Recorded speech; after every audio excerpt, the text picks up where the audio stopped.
The wow moment, I will tell you, was kind of later in the research. In Nick Chun's memoir himself, he talks about that, the village saved the rock garden. And I kind of didn't exactly understand what he was talking about, but I did a little bit more research, and this is a picture of the people in Chandakar actually making a human shield on Nick Chun's artwork when it was supposed to be torn down.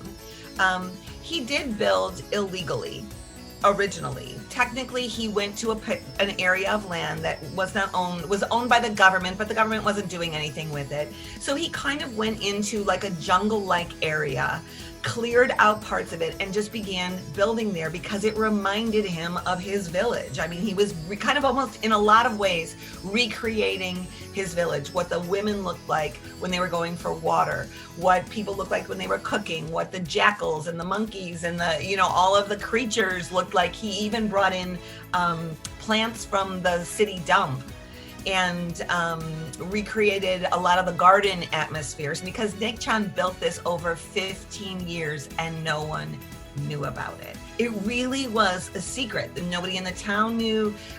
Certainly his work, other people at work, he was a road builder, they didn't know. He would collect these things, other people's junk that he would find while he was building roads. And Chandikar was also a city that had been built by bulldozing over a lot of the traditional villages that were in that area. So when he was digging up roads, he would find pieces like a bangle from a woman's bracelet, or a chipped sink, a toilet, some pottery, things that reminded him of, this looks just like the pottery we had back in the village.